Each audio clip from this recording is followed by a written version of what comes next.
जय हिंद दोस्तों। आज फिर एक नए वीडियो में आपका बहुत बहुत स्वागत है। आज हम आपके लिए लाए हैं क्लास 10 बायोलॉजी का ऑब्जेक्टिव प्रश्न जैव प्रक्रम पाठ अध्याय 1 जो है इस पाठ के पार्ट जो है चौथा का ऑब्जेक्टिव प्रश्न को लाए हैं। इससे पहले पार्ट 1 और पार्ट 2 पार्ट 3 हो चुका है। उस वीडियो को आप ज़रूर पहले देख लें ताकि ये इस वीडियो को देखें तो आपको और सभी ऑब्जेक्टिव क्वेश्चन को समझ में आए। और मैं आपको बता देना चाहता हूं कि इस वीडियो में पूरे 6 पार्ट बनाए गए हैं और इस वीडियो में पूरे ऑब्जेक्टिव क्वेश्चन के 6 पार्ट बनाए गए हैं जो आपके पूरे डिस्क्रिप्शन में मिल जाएंगे। वहां पर जाएं, वीडियो को देखें और वीडियो को लाइक करें, हमारे चैनल को सब्सक्राइब करें ताकि हम आपके लिए ऐसे ही रोज़ाना ऑब्जेक्टिव सीरीज का वीडियो लाते रहें। तो चलिए देर न करते हुए वीडियो को शुरू करते हैं। यहाँ पर देख सकते हैं कि आपका पहला प्रश्न है यहाँ पर आ चुका है। पार्ट 4 का पहला प्रश्न आ चुका है कि मनुष्य मुख गुहा में कितने जोड़े लार ग्रंथियाँ पाई जाती है। यानी जो मनुष्य के मुख गुहा होता है उसके अंदर कितनी लार ग्रंथियाँ पाई जाती है। ऑप्शन में दिया हुआ है 1 जोड़ी या 2 जोड़ी या 3 जोड़ी या 4 जोड़ी। तो मनुष्य के मुख में जो लार ग्रंथियाँ पाई जाती है वह पूरे 3 जोड़ी पाई जाती है। Option number C right answer है। यहाँ पर अगला प्रश्न है कि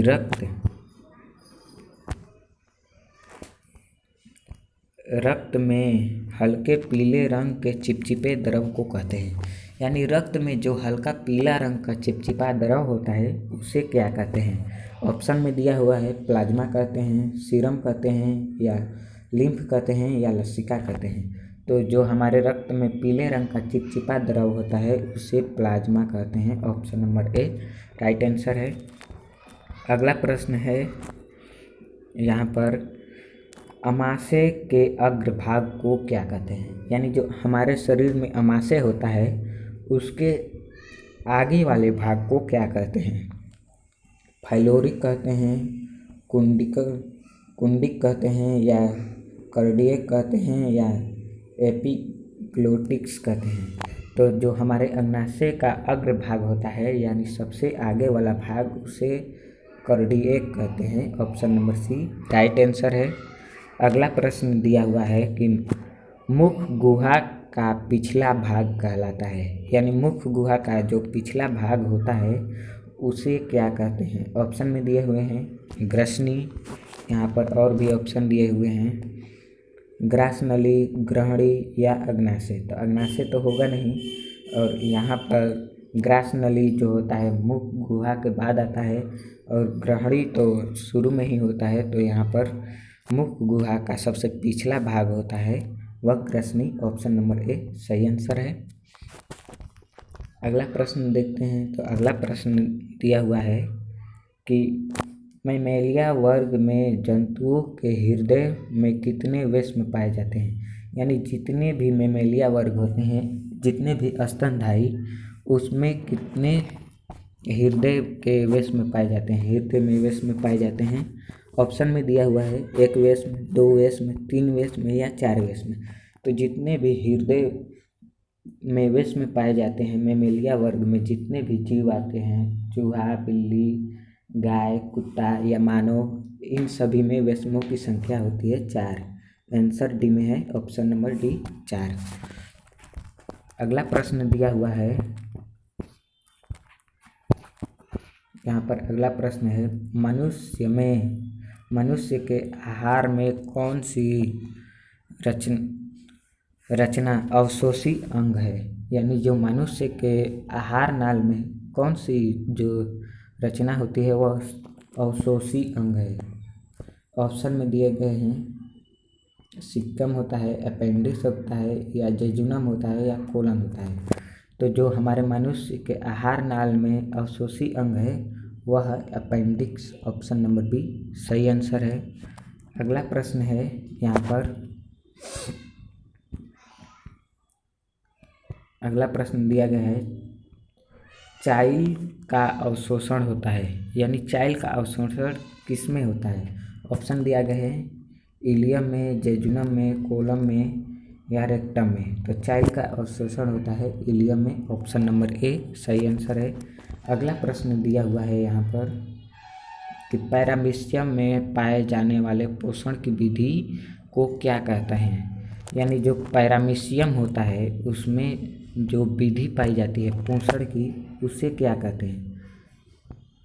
स्वपोषण कहते हैं या मृत पोषण कहते हैं या परजीवी कहते हैं या प्राणी सम कहते हैं, प्राणी संभोजी कहते हैं। तो यहाँ पर प्राणी संभोजी होगा। ऑप्शन नंबर डी सही आंसर है। अगला प्रश्न दिया हुआ है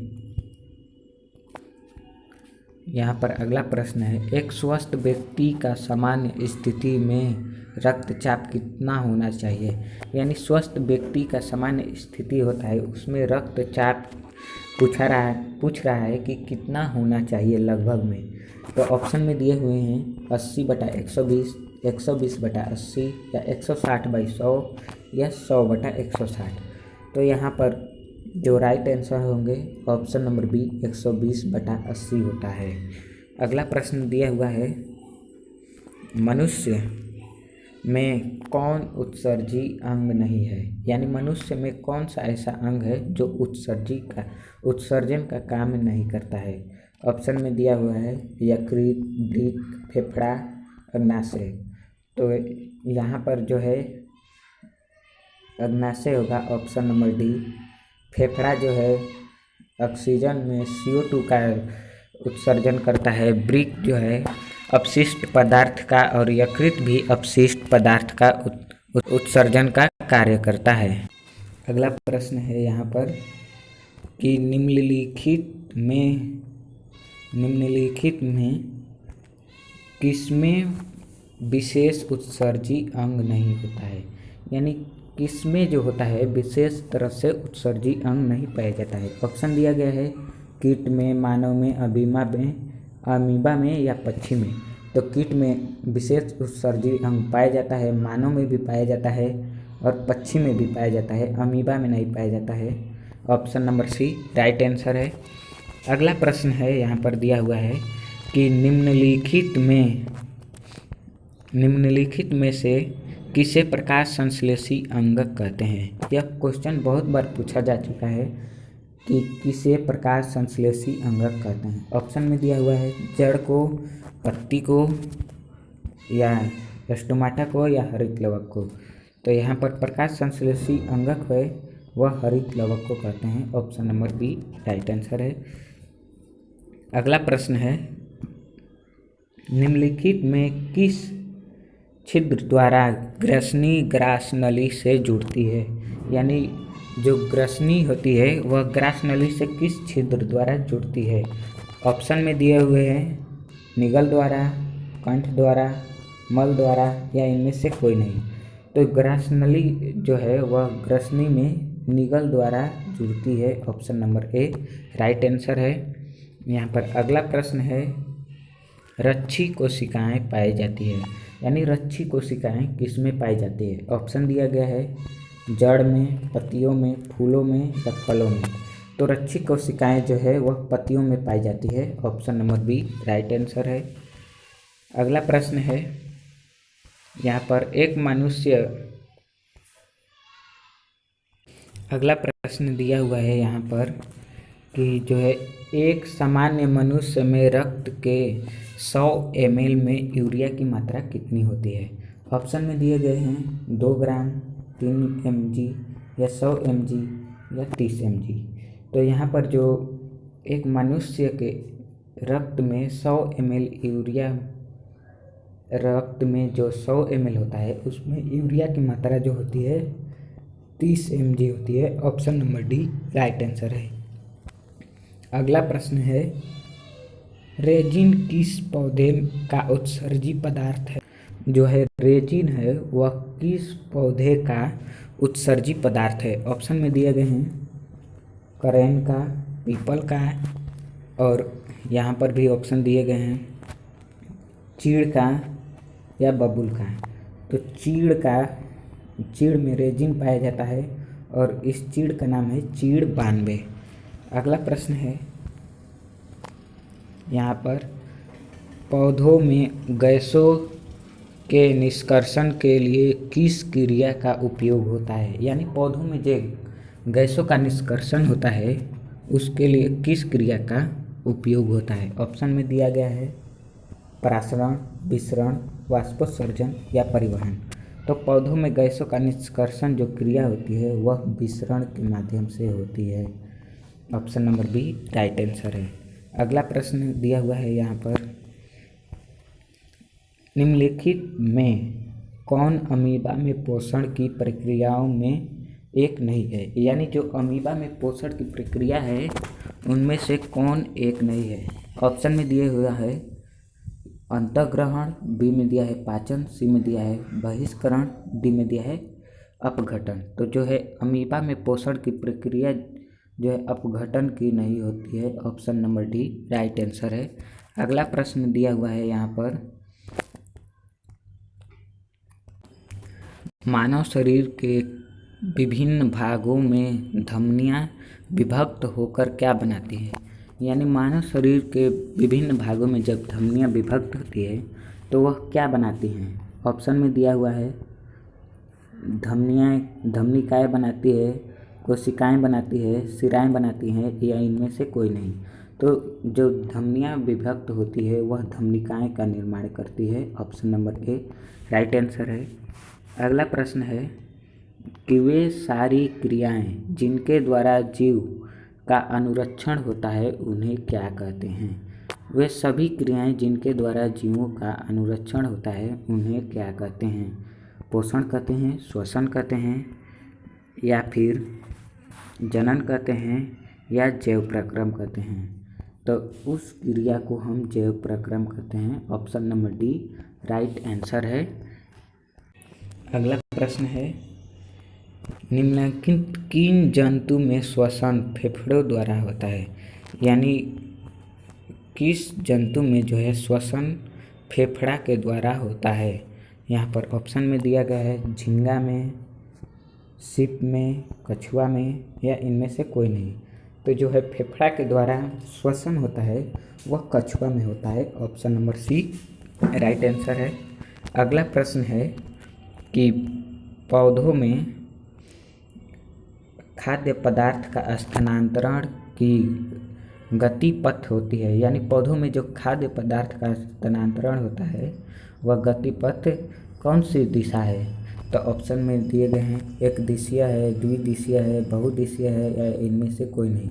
तो यह खाद्य पदार्थ का स्थानांतरण होता है वह नीचे से ऊपर होता है, द्विदिशीय यानी दो दिशा में होता है।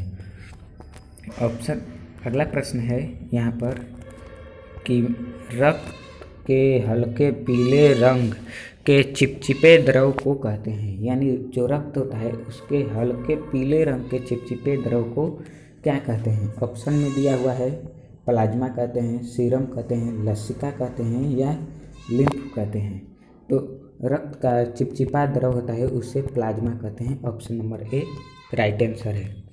अगला प्रश्न है यहाँ पर कि मनुष्य के दांत की सबसे ऊपरी परत को क्या कहते हैं?